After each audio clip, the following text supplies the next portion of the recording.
Bismillahirrahmanirrahim. Assalamualaikum warahmatullahi wabarakatuh. Innal hamdalillah nahmaduhu wa nasta'inuhu wa nastaghfir wa na'udzu billahi min syururi anfusina wa min sayyiati a'malina may yahdihillahu fala mudilla lahu wa may yudlil fala hadiyalah. Asyhadu an la ilaha illallah wahdahu la syarikalah wa asyhadu anna Muhammadan abduhu wa rasuluh. Puji syukur kita panjatkan kehadirat Allah Subhanahu wa taala. Kita perbarui kesyukuran kita kepada Sang Khalik, Sang pemilik kesyukuran. Sebagai hamba Allah Subhanahu wa taala, maka di setiap harinya tentu kita harus bersyukur dengan segala kenikmatan yang Allah Subhanahu wa taala berikan kepada kita semua, kepada diri-diri kita. Selanjutnya kita perbanyak salawat kepada baginda Rasulullah Muhammad SAW sebagai qudwah kita, uswatun hasanah, suri teladan yang paling baik.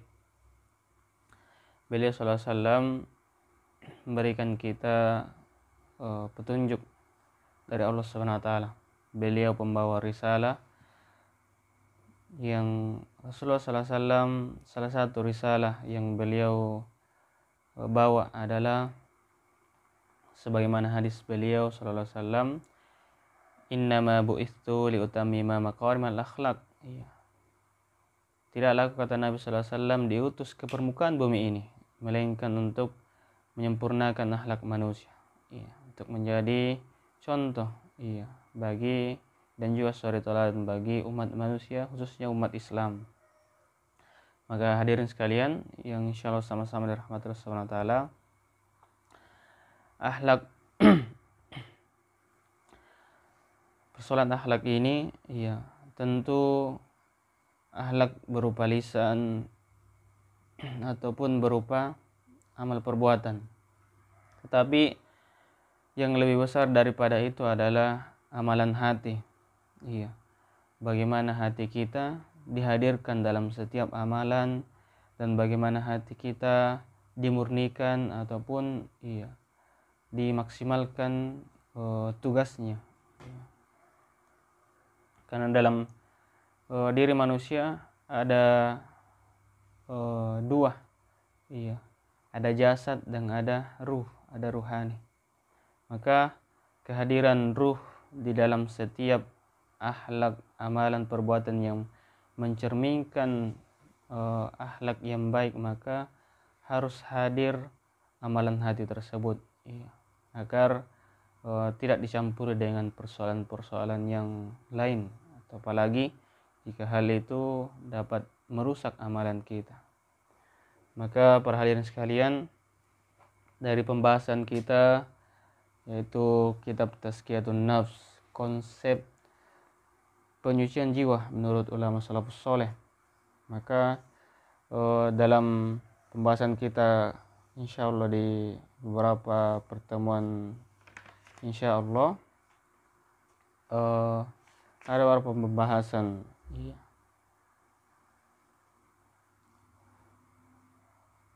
ada 16 subtema yang menjadi konsep dari para ulama salafus soleh tentang konsep penyucian jiwa atau tazkiyatun nafs. Di pembahasan yang pertama itu tentang ikhlas. Persoalan ikhlas ini menurut para ulama salafus soleh itu dijelaskan ikhlas ini dari akar kata khalasa. Dari kata khalasa yang artinya sesuatu yang bening atau bersih. Kalau kita minum dengan air yang bersih, bening, nah itu bening. Beda kalau air susu, itu sudah putih, atau dikasih warna yang lain, maka itu tidak bening lagi. Maka akar katanya ini ketika disifati, menurut sifatnya itu disebut dengan ikhlas, dan orangnya disebut mukhlis. Ini bahasa Arabnya. Dan arti kata ikhlas dalam buku ini disebutkan, yaitu artinya memurnikan tujuan. Iya, memurnikan tujuan. Ketika kita ingin melangkah atau melaksanakan sesuatu, maka apa tujuan kita? Itu yang pertama. Apa tujuan kita melakukan hal itu? Iya. Misalnya kita ingin ke suatu tempat, tentu ada tujuan. Iya. Maka tujuan kita itu, iya, disitulah yang harus dimurnikan. Iya. Disitulah amalan hati. Iya, keikhlasan kita. Ketika kita ingin melakukan amalan, iya, di dalam syariat ini, maka disinilah keikhlasan. Maka keikhlasan dalam syariat itulah puncak keimanan. Sifat tawakal dalam menerima, bukan hanya menerima tetapi menjalankan juga. Terkadang seorang, iya, melakukan amalan, iya, menerima ikhlas menerimanya, tapi menjalankannya yang terkadang ya butuh.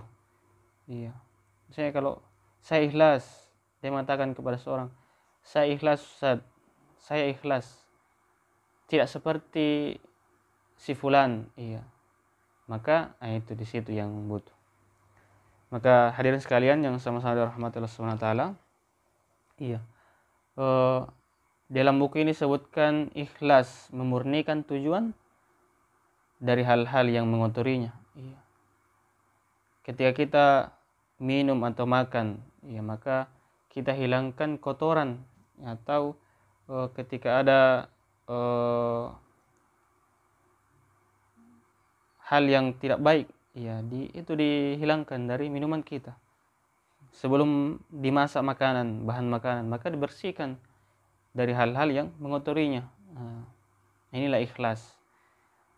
Dan ikhlas yang ditekankan di sini adalah ikhlas semata-mata mengharap ridha Allah Subhanahu wa taala, bertakarub kepada Allah Subhanahu wa taala, Allah Azza wa Jalla. Maka keikhlasan ini merupakan ibadah hati. Iya. Ibadah yang salah satu dari, iya, bangunan sunnah. Iya. Salah satu dari bangunan sunnah. Iya. Ada 3 bangunan sunnah menurut para ulama, yaitu hati, iya. Kemudian yang kedua adalah ilmu, iya, menjaga ilmu Allah Subhanahu wa taala dan Rasulnya. Dan yang ketiga, menjaga tubuh ini dari makanan yang syubhat, iya, yang tidak baik atau bahkan sampai kepada yang haram. Iya. Maka ibadah hati ini, iya, yang perlu dimurnikan. Iya. Misalnya ketika kita ingin melaksanakan suatu amalan, iya, misalnya bersedekah, iya. Terkadang seorang bersedekah, iya. Bahkan ada seorang yang bersedekah, tetapi, iya, dan saya bersedekah ini untuk mendapatkan, iya, 700 kali lipatnya. Iya. Misalnya dia seperti dia berinvestasi, iya, 700 kali lipat. Misalnya dia bersedekah 100.000, tapi ya, semoga saya mendapatkannya 700 lipat dari Allah Subhanahu wa taala. Ya, berarti dikali 700, maka menjadi 70 sekian, 70 juta atau seterusnya. Ya, maka inilah yang dicampur dengan urusan dunia. Ya, itu yang harus dimurnikan. Misalnya lagi ketika kita seorang yang merawat anak yatim, atau ya, merawat anak yatim dengan ingin mendapatkan keberkahannya, iya, keberkahan dari anak yatim tersebut, keberkahan dunia, bukan karena hadis Rasulullah yang beliau sallallahu alaihi wasallam sampaikan, iya, beliau akan bersama dengan orang yang merawat atau menjaga anak yatim, iya, bersama Rasulullah di surga. Beliau mengisyaratkan dengan 2 jari, dari telunjuk dengan jari tengah. Iya, maka merawat anak yatim, iya, semata-mata karena, iya, panduan Rasulullah SAW, atau ingin bersama Rasulullah di surga Allah SWT. Amalan yang lain misalnya, ketika kita ingin membaca Al-Quran, maka yang paling pertama tujuan kita adalah karena Allah SWT. Ketika tujuan kita untuk memperoleh hal yang lain, misalnya memperoleh kedudukan di hadapan manusia, maka itulah yang perlu dimurnikan. Iya.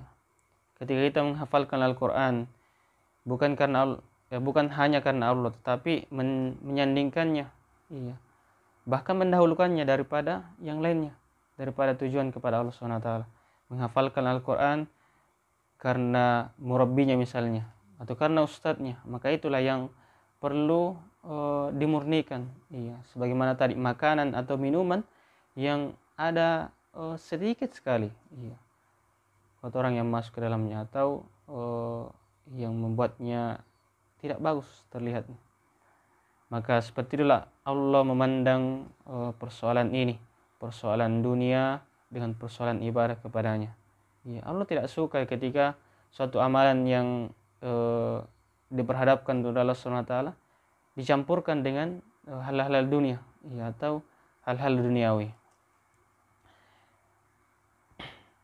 Misal ketika dunia ini, iya, ini persoalan dunia, sekiranya dunia ini mulia di hadapan Allah SWT, maka orang kafir, orang-orang yang tidak taat beribadah kepada Allah SWT tidak akan mendapatkan apa-apa.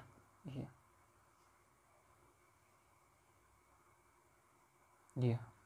Maka dunia ini, iya, para salafus soleh, iya, para sahabat itu memandangnya, iya, iya, hanya untuk persinggahan. Iya. Sebenarnya perkataan Umar bin Khattab, jadilah kalian anak-anak akhirat dan janganlah jadi anak-anak dunia. Iya. Besar sekali makna dari perkataan sahabat radhiyallahu anhu ini.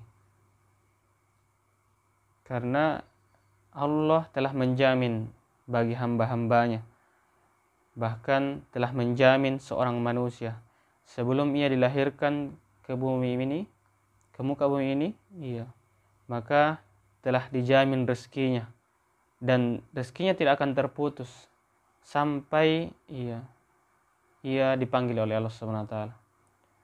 Iya. Maka rezeki terputus dilihat dari bagaimana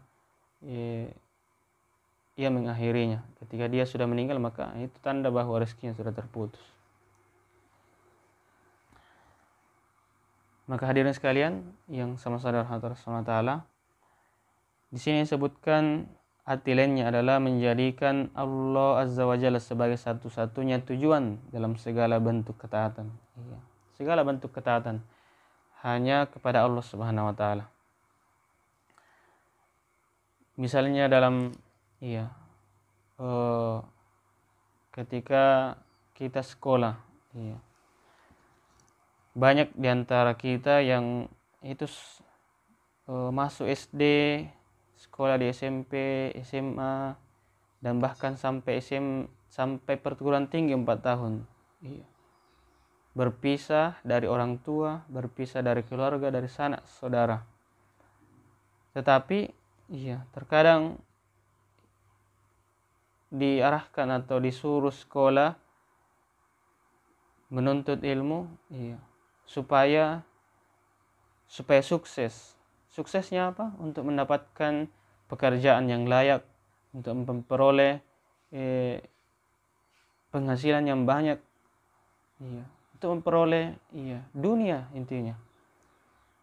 Maka disitulah yang Allah sebutkan dalam Al-Quran. Silahkan hadirin dibuka surah Hud di ayat yang ke-15, surah yang ke-11 di ayat ke-15 dan 16. Allah SWT berfirman, "Man kana yuridul hayatad dunya wa zinataha nuwaffi ilaihim a'malahum fiha wa hum fiha la yubkhasun. Ulaika alladhina laysa lahum fil akhirati illa an-nar wa habita ma sana'u fiha wa batilum ma kanu ya'malun." Artinya, barang siapa menghendaki kehidupan dunia dan perhiasannya, pasti kami berikan balasan dan dengan penuh atas pekerjaan mereka di dunia, dan mereka di dunia tidak akan dirugikan. Itulah orang-orang yang tidak memperoleh sesuatu di akhirat kecuali neraka, illan nar. Dan sia-sialah di sana apa yang telah mereka usahakan di dunia, dan terhapuslah apa yang telah mereka kerjakan. Ketika ayat ini dibaca oleh para sahabat, para sahabat radhiyallahu anhu menangis, membacanya, karena mereka khawatir tidak mendapatkan sesuatu pun atau sedikit mendapatkan sesuatu di akhirat. Bagaimana sahabat yang tentu kita kenal, Abdurrahman bin Auf. Abdurrahman bin Auf, salah satu sahabat yang dijamin surga oleh Rasulullah SAW.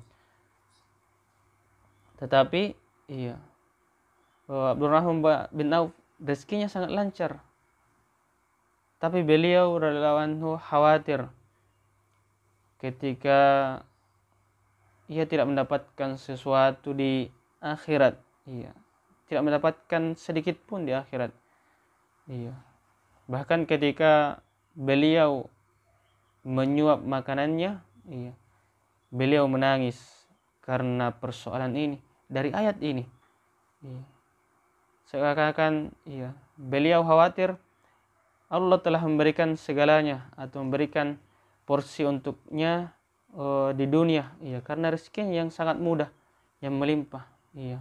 Bahkan ketika Abdurrahman bin Auf itu meninggal, dia meninggalkan untuk istri-istrinya 1/8, 100.000 dirham. Dan istrinya ada 4, berarti ada 4 kali 400 dirham. Maka itu ukuran yang kaya, ukuran yang tajir bagi ukuran manusia.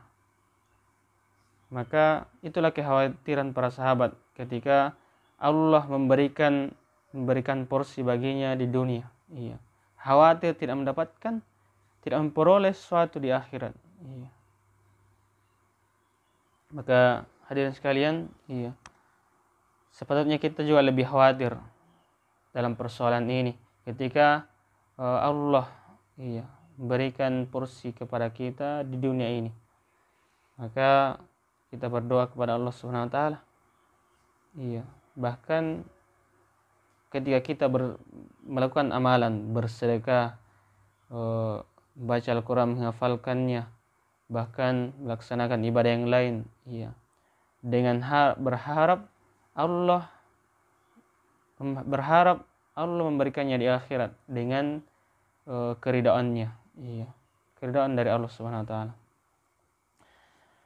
Di dalam buku ini disebutkan atau mengabaikan pandangan makhluk dengan cara selalu berkonsentrasi kepada Al-Khaliq, mengabaikan pandangan makhluk. Terkadang kita melakukan amalan karena ingin dilihat, atau karena seseorang, atau karena si fulan, atau bahkan karena si fulana.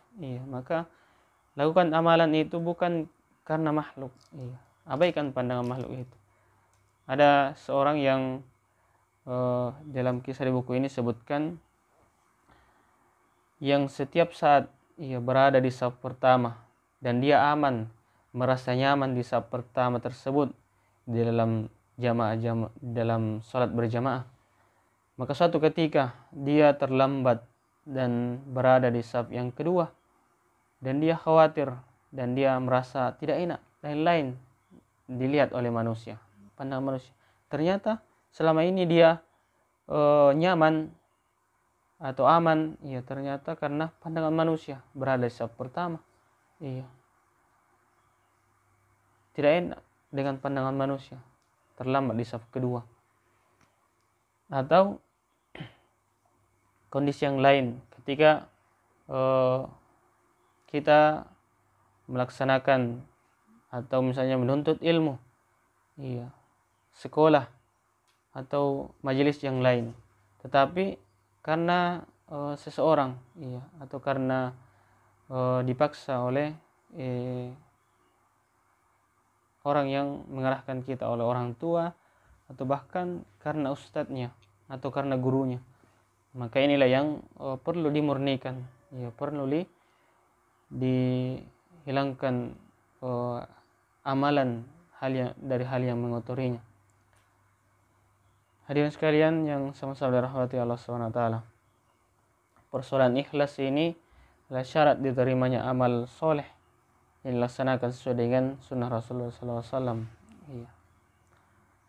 Maka sepatutnya lah kita kembali muhasabah, menyucikan jiwa-jiwa kita dari hal-hal yang mengotorinya. Iya. Apalagi persoalan amalan-amalan kepada Allah Subhanahu wa taala. Iya.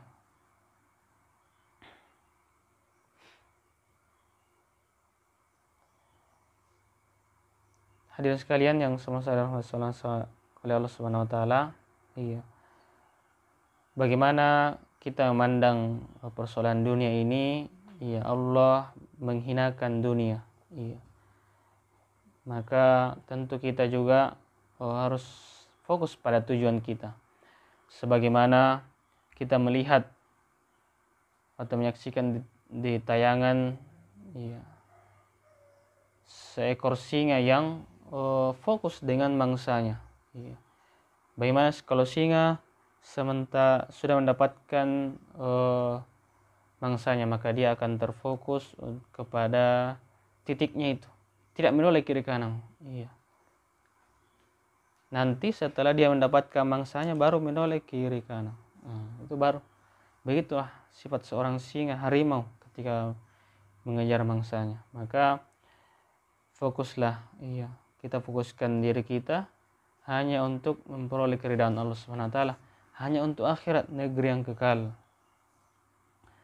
Di dalam Al-Qur'an juga disebutkan, di dalam surah Al-Bayyinah disebutkan di sini, wa ma umiru illa liya'budullaha mukhlishina lahud-din hunafa. Dan mereka tidak disuruh kecuali supaya beribadah kepada Allah dengan memurnikan agama atau din kepadanya, lagi bersifat lurus. Ya, maka kita diperintahkan Allah SWT beribadah dengan memurnikan agama. Jadi ya dengan ikhlas.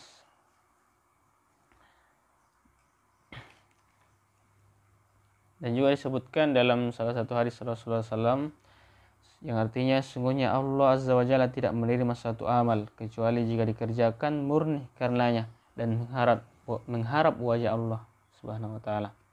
Maka keikhlasan ini dalam setiap amalan adalah bagaimana menghadirkan, membersihkan hati-hati kita dari segala kotoran, sedikit atau banyak, sehingga tujuan dari takarruf, mendekatkan diri kepada Allah Subhanahu wa taala, mengharapkan ridha dari Allah Subhanahu wa taala, benar-benar murni karena Allah Subhanahu wa taala. Di akhir pembahasan ini disebutkan salah satu resep yang untuk mendapatkan keikhlasan ini adalah seorang yang dipenuhi oleh kecintaan kepada Allah Azza wa Jalla dan akhirat, pasti seluruh aktivitas hariannya merupakan cerminan dari cita-cita tersebut sehingga keseluruhannya dilakukan dengan ikhlas. Maka untuk memperoleh keikhlasan itu, kita sepatut mendapatkan dalam mahabbah, kecintaan kepada Allah Subhanahu wa taala dan kecintaan kepada tujuan kita, yaitu negeri akhirat, negeri yang Allah Subhanahu wa taala siapkan untuk orang-orang yang untuk hamba-hambanya yang memperoleh keridhaan Allah Subhanahu wa taala. Tips yang lain adalah resepnya untuk ikhlas adalah memupus kesenangan-kesenangan hawa nafsu, ketamakan terhadap dunia, dan mengusahakan agar hati terfokus kepada akhirat. Jadi fokus kita adalah tujuan, sebagaimana tadi seekor singa atau harimau yang fokus dengan tujuannya, tidak menoleh kiri kanan, bahkan hati, pandangan, dan seluruh tubuhnya fokus kepada mangsanya, kepada tujuannya. Maka kita juga sebagai hamba, maka harus terfokus kepada tujuan kita, yaitu kepada keridhaan Allah SWT dan kepada negeri akhirat. tips yang lain yang disebutkan oleh para ulama kita adalah ketika kita ingin melakukan ibadah, melaksanakan ibadah kepada Allah Subhanahu wa taala, maka hadirkan Allah Subhanahu wa taala. Seakan-akan Allah Subhanahu wa taala hadir di dalam amalan kita. Iya, sebagaimana ketika kita melakukan pekerjaan. Bagaimana ketika kita melakukan pekerjaan dan hadir di tengah-tengah kita, atau di samping kita, atau di dekat kita. Iya, disaksikan langsung oleh pimpinan kita, oleh direktur atau siapapun pimpinan kita di dalam melakukan amanah. Ya, maka kita tentu akan melaksanakannya dengan sangat maksimal, bahkan menyampingkan hal-hal yang dapat mengganggu pekerjaan kita. Iya, fokus. Iya, disitulah kefokusan kita.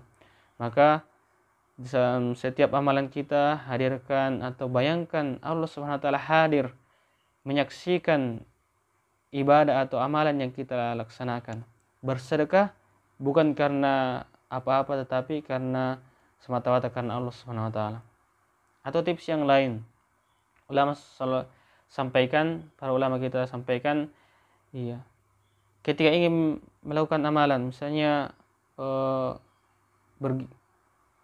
gosip, iya, maka iya, ingat kematian saat itu.